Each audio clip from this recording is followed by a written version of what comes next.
Hello, General Biology, and welcome to Section 3.2 on our Ecology chapter, Chapter 3, and this is the first in the screencast series.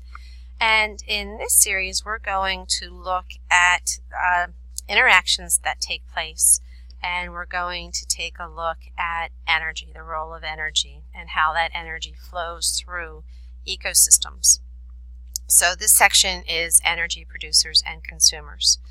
So we're first going to start off with trying to understand what primary producers are, and we're going to see that when we say primary producers that they're going to be the first producers, and they're going to make energy-rich compounds. We're going to refer to those energy-rich compounds as sugar. Sometimes glucose is the term that we'll use for that. And we're going to see how those energy-rich compounds are used later on by other organisms. Alright, so primary producers are going to be your plants, your algae, they're going to be some bacteria, cyanobacteria, which have chloroplasts in it. These are going to be the primary producers. So a lot of your aquatic organisms, as I said, algae is going to be one of those, seaweed, trees. Okay, so all of those grasses are your primary producers. They are able to convert the energy from sunlight into energy-rich compounds. So just like every other living organism, primary producers are going to require energy for their growth, maintenance, repair, and reproduction, for all of their metabolic processes. But what's great about primary producers, and we see the word producers, they can make their own food.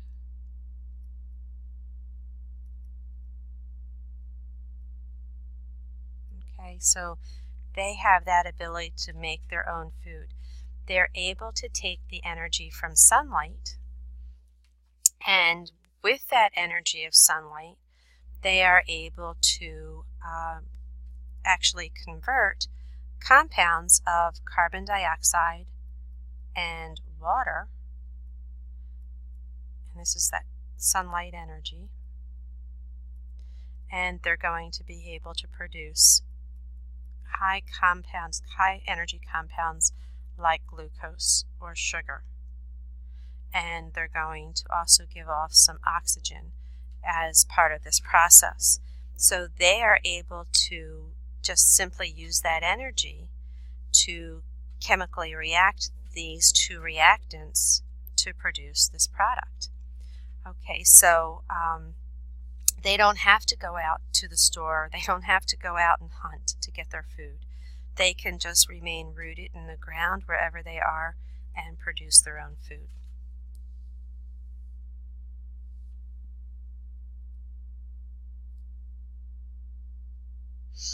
Okay, so primary producers, they are the most abundant organisms on the earth, second to insects, which are the next. Sunlight, as I said, is their ultimate source of energy. They will store energy in the form of chemical bonds that they will be able to use the materials, as I said, of carbon dioxide and water, and some inorganic chemical compounds that they get through their root systems, and they use this for all of their life processes. When I say life processes, I want you to get used to thinking of growth,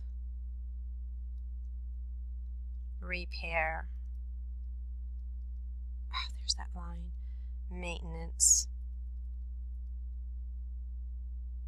and it's back again, and reproduction.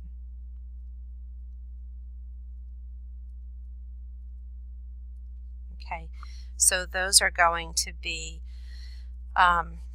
what life processes mean for the growth, repair, maintenance, and reproduction. So our producers, as I already said, are plants and algae.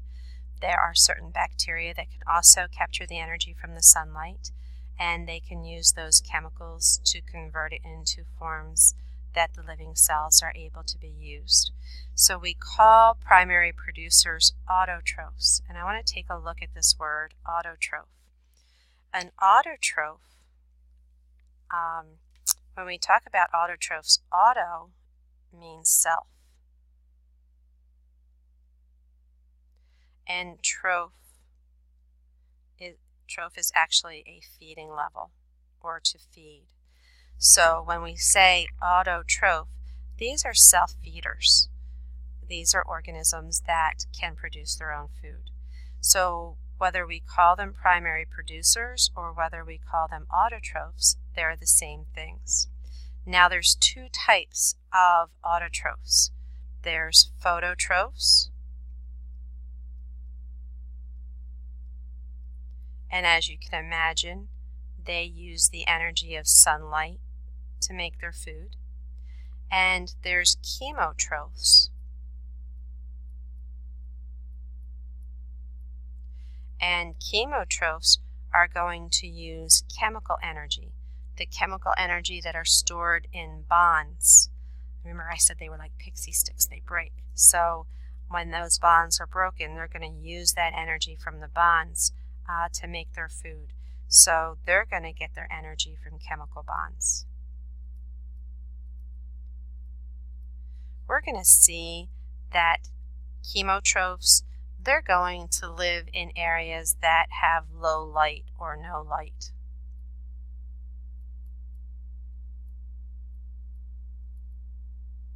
If they had light, then they would be phototrophs, but they're going to be areas where there is no light and they have to get the energy in some other source, through some other source.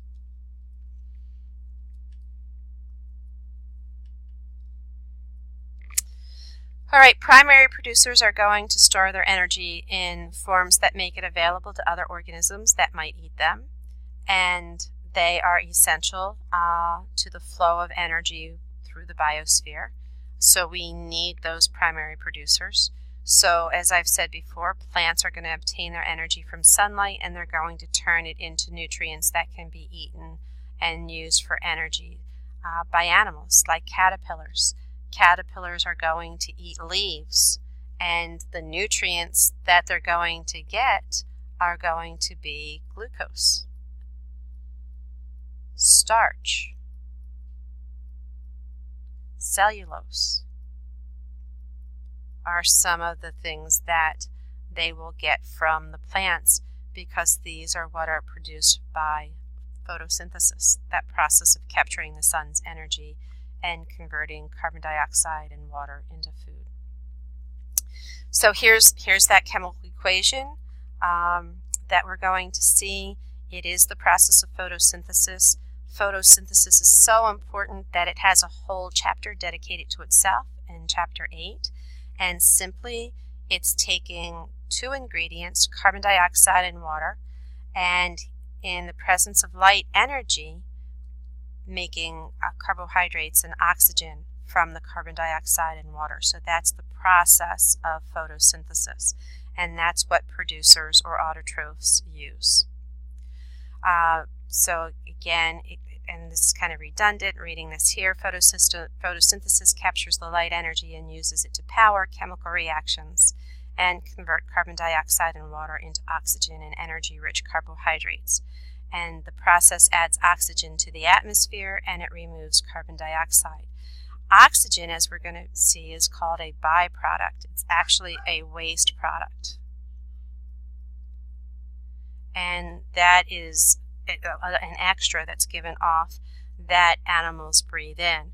Carbon dioxide is a waste product or a byproduct from cellular respiration, and it's a toxic gas. So the plants, the primary producers, the autotrophs, they're going to convert that carbon dioxide back into a usable source.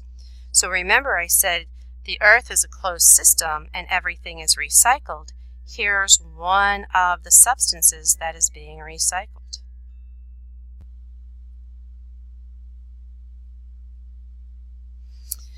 So when there isn't any light, as I said, biologists do have discovered that there are ecosystems that really thrive in areas without light. They actually thrive in the volcanic vents that are deep in the ocean floor. Because of the warm water that comes out of the vents, it increases the temperature of the water, and organisms that are able to go through this process of chemosynthesis that I mentioned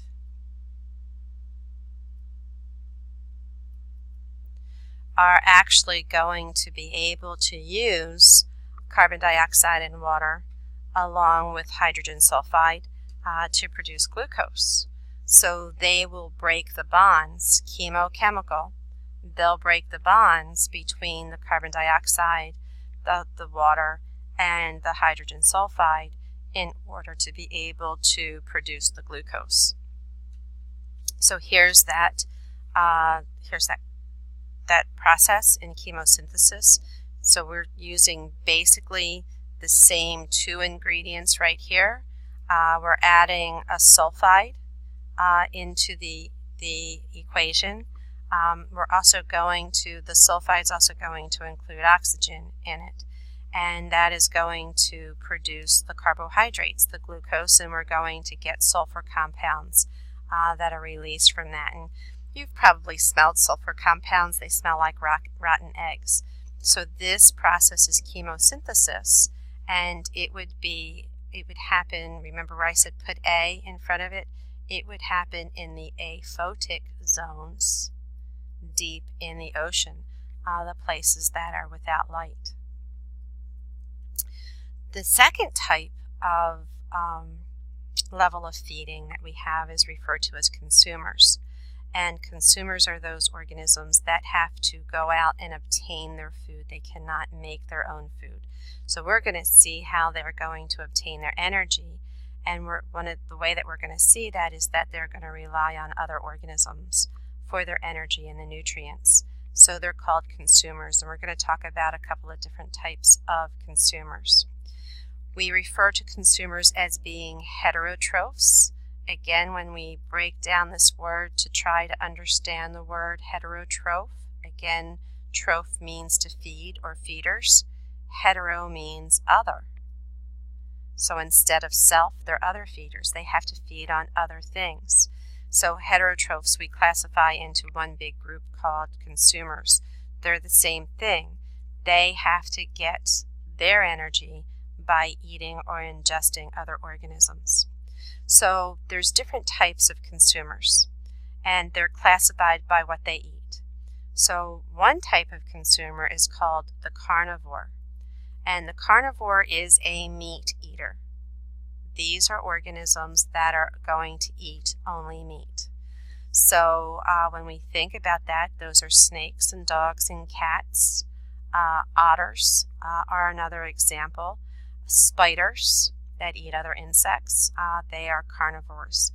They're going to catch and kill their prey, and when they do that, they have to consume a larger amount of that prey because capturing them requires a lot of energy. But the meat that they eat is very rich in the nutrients that they get, and the energy that they receive is very easily digested and turned into energy that they can use for their life processes. So that's carnivores. A type of carnivore would be a scavenger, and this would be something like a vulture that would feed on something that was roadkill, is one of the best ways to describe it.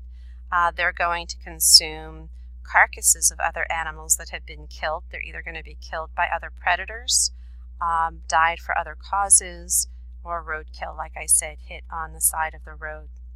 We're going to end the screencast here, and then we'll continue with consumers in the next screencast.